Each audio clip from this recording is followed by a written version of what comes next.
नमस्कार दोस्तों, स्वागत है एक बार फिर आप सभी का सनातन ज्ञान में। देखिए, अमावस्या की काली रात्रि बहुत ही खास होती है हमारे पितरों को प्रसन्न करने के लिए, हमारे पितरों को तृप्त करने के लिए और पितृ दोष को पितृ आशीर्वाद में बदलने के लिए।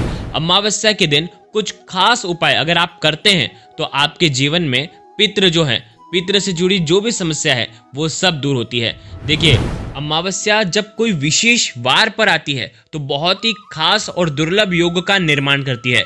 जिस प्रकार सोमवार की अमावस्या को हमारे शास्त्रों में बहुत खास बताया है, क्योंकि इसे सोमवती अमावस्या कहते हैं, क्योंकि ये सोमवार के दिन आती है, जिसे शिव अमावस्या भी कहते हैं। इस अमावस्या का महत्व हमारे शास्त्रों में कहीं अधिक बताया गया है। इस दिन कुछ विशेष उपाय करने से हमारे पितृ तृप्त हो जाते हैं, हमारे पितृ प्रसन्न हो जाते हैं। देखिए, आज के इस वीडियो में हम आपको जो भी उपाय बताएंगे वो पितरों को प्रसन्न करने के लिए होंगे और वो केवल और केवल आपको सोमवार की अमावस्या के दिन ही करना है। देखिए, कुछ खास उपाय मात्र एक टुकड़े गुड़ से, मात्र काले तिल के दाने से और एक दीपक से ये उपाय आपको करना है। देखिए, वीडियो में आगे बढ़ने से पहले वीडियो को लाइक करें और अगर आप सच्चे सनातनी हैं तो चैनल को जरूर सब्सक्राइब करें। देखिए, अमावस्या पर पितरों को प्रसन्न करने के लिए, आत्मा की शांति के लिए, पितृदोष से मुक्ति पाने के लिए पितरों के निमित्त तर्पण और दान अवश्य ही करना चाहिए। ऐसा करने से पितरों का आशीर्वाद प्राप्त होता है, पितृदोष से मुक्ति मिल जाती है, जीवन सुखमय हो जाता है। इस उपाय को करते समय पवित्रता का विशेष ध्यान रखना, क्योंकि अगर पितरों के निमित्त आप कुछ भी काम करते हैं, अगर आपने कुछ भी गलत कर दिया तो वो नाराज हो जाते हैं। तो पितरों को नाराज नहीं करना है, क्योंकि विशेष अमावस्या की तिथि पर ही पितृ धरती पर आते हैं, पितृलोक से धरती पर आते हैं, तो उन्हें प्रसन्न करना चाहिए और अमावस्या तिथि पर हमें पितरों को याद करना चाहिए। अगर हम पितरों को याद करते हैं तो हमारे जीवन की समस्याएं दूर होती है।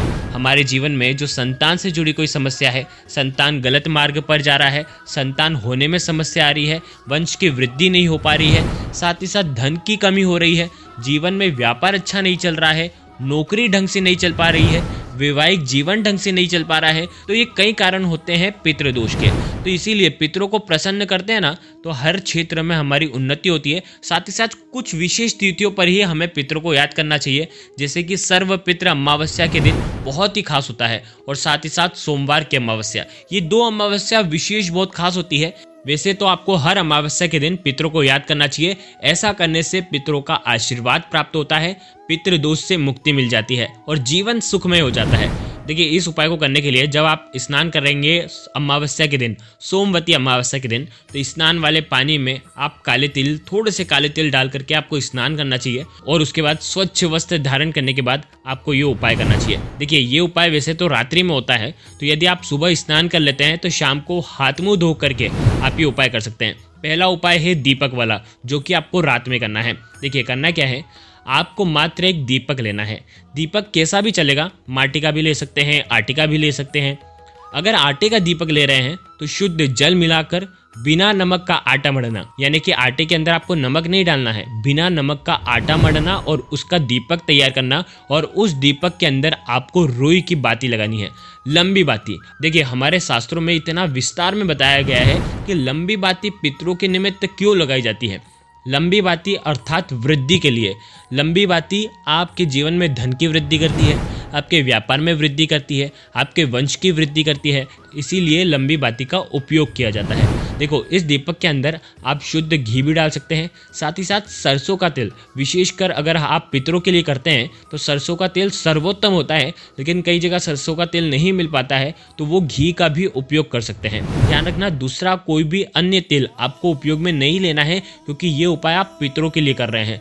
ये दीपक आपको सूर्यास्त के बाद, यानी कि रात्रि में आपको जलाना है। और रात्रि में कब जलाएंगे, लगभग 8 बजे के बाद, 8 बजे से 11 बजे के बीच में ये दीपक आपको प्रज्वलित करना है। ये दीपक आपको आपके घर पर ही लगाना है, लेकिन आप आपके घर में जहाँ पर आपका मंदिर है वहाँ पर नहीं, मंदिर के बाहर कहीं पर भी साफ स्थान पर आप ये दीपक लगा सकते हैं। दीपक लगाएंगे तो आप ध्यान रखना, नीचे लकड़ी का पाटला भी रख सकते हैं। साथ ही साथ दीपक के नीचे उनका आसन होना चाहिए, दीपक का आसन। दीपक का आसन किस प्रकार बनता है, चावलों से, तो आपको चावल की ढेरी रखना है और उसके बाद आपको दीपक लगाना है। देखिए, दीपक जलाते समय ध्यान रखना कि दीपक की जो बाती होगी वो दक्षिण दिशा की तरफ होनी चाहिए।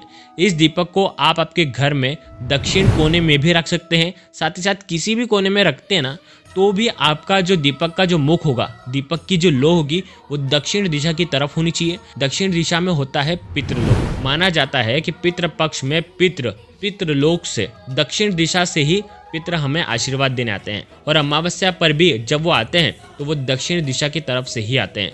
इसीलिए पितरों को प्रसन्न करने के लिए, उनका आशीर्वाद प्राप्त करने के लिए अमावस्या की रात दक्षिण मुखी दीपक जला करके आपको कुछ उपाय करने चाहिए। देखो, ये दीपक जैसे ही जलाएंगे उसके बाद आपको पितृदेव के मंत्रों का जाप करना है 108 बार। आपका जो मुख होगा, आप जब बैठे होगे तो आपका मुख भी होना चाहिए दक्षिण दिशा की तरफ। दक्षिण दिशा पितरों की दिशा। 108 बार ओम पितृ देवताय नमः, ओम पितृ देवताय नमः। इस मंत्र का एक माला कम से कम आपको जाप करना है।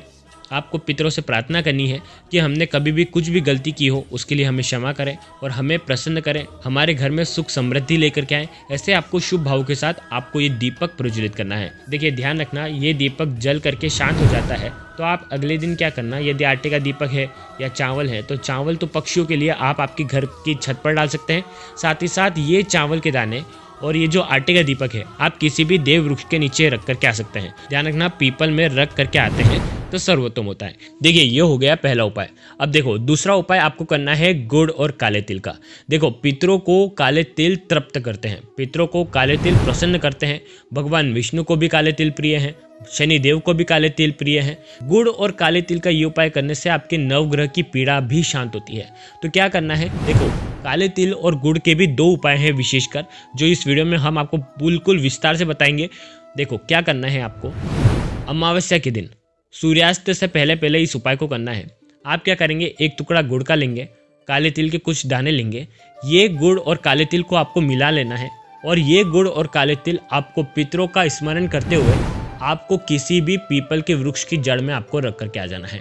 देखो, ये उपाय करने से आपके पितृ प्रसन्न होते हैं, पितरों को भोग लग जाता है और आपके जीवन के संकट समस्या सब दूर हो जाती है। देखिए, ये जो उपाय है एक और प्रकार से कर सकते हैं। तांबे के पात्र के अंदर जल भरना, उसके अंदर गुड़ का एक टुकड़ा डालना और काले तिल डालना, और उसके बाद ये जो जल है आपको पितरों के लिए आपको अर्पण करना है पीपल के वृक्ष में।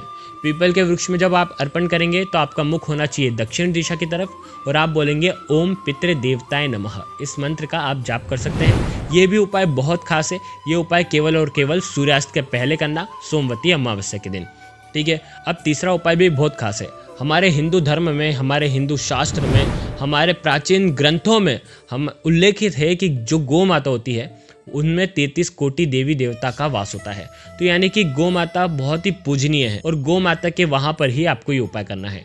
अमावस्या के दिन हो सके तो काली गौ माता को, कोई भी काली गौ माता अगर आपको दिख जाती है या अन्य गौ माता भी दिख जाती है, सफेद भी दिख जाती है या लाल भी दिख जाती है, ध्यान रखना जो गौ माता होनी चाहिए वो देसी गौ माता होनी चाहिए और उन्हीं के वहां पर आपको ये उपाय करना है। आप क्या करेंगे, गुड़ लेना, उसके अंदर काले तिल मिलाना, हो सके तो यदि आप बिना नमक की रोटी बना सकें तो रोटी के ऊपर आपको ये गुड़ रखना है और काले तिल रखना है और किसी भी गौ माता को खिला करके आ जाना है। ध्यान रखना, खिलाने से पहले सभी देवी देवता को, 33 कोटि देवी देवता को आपको प्रणाम करना है। देखिए, प्रणाम करने के बाद अब आपको पितरों का स्मरण करना है कि आपके पितृ, जो मेरे पितृ हैं, वो प्रसन्न हो और मेरे जीवन में पितृ दोष जो है वो पितृ आशीर्वाद में बदल जाए। ऐसे पितरों का नाम स्मरण करते हुए ये जो गुड़ और काले तिल हैं, यदि आप रोटी नहीं बना सकते, गुड़ और काले तिल भी आप डायरेक्ट खिला सकते हैं। ठीक है। तो ये गुड़ और काले तिल आपको गौ माता को खिला देना है।